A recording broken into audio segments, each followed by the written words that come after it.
Bhubharati portal అందుబాటులోకి రానుంది. రేపు సాయంత్రం 5 గంటలకు సీఎం రేవంత్ రెడ్డి భూభారతిని ప్రారంభిస్తారు. పైలట్ ప్రాజెక్టుగా 3 మండలాల్లో అమలు చేయబోతోంది తెలంగాణ ప్రభుత్వం.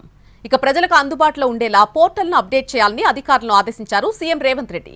భూ సమస్యల పరిష్కారం, లావాదేవీలకు సులభమైన మార్గం అందించడమే లక్ష్యంగా భూభారతి పోర్టల్ ఉండబోతోంది.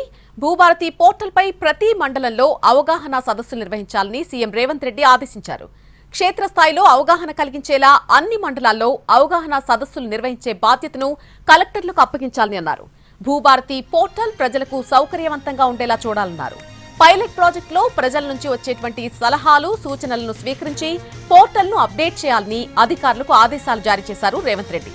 వెబ్సైట్తో పాటు యాప్ను కూడా పటిష్టంగా నిర్వహించాలని సూచించారు.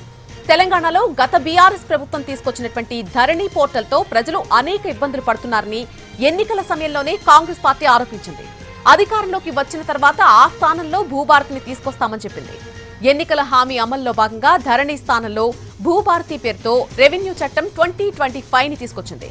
మండల, డివిజన్, జిల్లా, రాష్ట్ర స్థాయి అంటూ 4 అంచెల్లో ధరణి పోర్టల్కు చెందినటువంటి సమస్యల పరిష్కారానికి అవకాశం ఇచ్చింది. ఫలితంగా సాదా బైనామాలు మినహా ధరణి సమస్యలు దాదాపు సమసిపోయాయని అధికారులు చెబుతున్నారు. ప్రజలకు సౌకర్యంగా ఉండేలా భూభారతి రూపొందించినట్టుగా ప్రభుత్వం చెబుతోంది.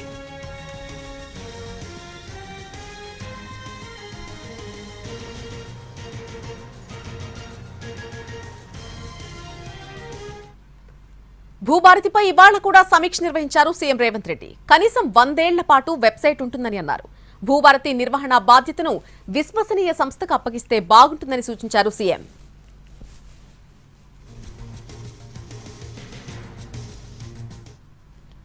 ఇక రేపు సాయంత్రం భూభారతి చట్టాన్ని సీఎం రేవంత్ రెడ్డి ప్రారంభిస్తారని చెప్పారు మంత్రి పొంగులేటి. భూభారతి చట్టం రైతులకు, భూములున్న ఆసాములకు భద్రత కల్పిస్తుందని స్పష్టం చేశారు. ఆ చట్టంపై రాష్ట్రంలోని రైతులకు ఆందోళన అవసరం లేదన్నారు.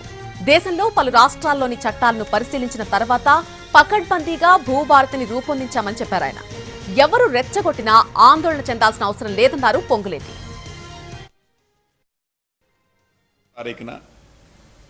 సాయంత్రం ఈ భూభారత చట్టాన్ని గౌరవ ముఖ్యమంత్రి రేవంత్ రెడ్డి గారి చేతుల మీదుగా ప్రారంభించుకోబోతున్నాం. దేశంలోని అనేక రాష్ట్రాల్లో చట్టాలని క్రోడీకరించి తయారు చేసిన ఈ భూభారతి 2025 చట్టం తప్పకుండా తెలంగాణలో ఉన్న రైతులకి, భూములున్న ఆసాములకి భరోసా, భద్రత కల్పించే విధంగా ఈ చట్టం ఉపయోగపడుతుందని, ఎవరు ప్రవోక్ చేసినా మీరు అభద్రతకు లోనవసరం లేదు అని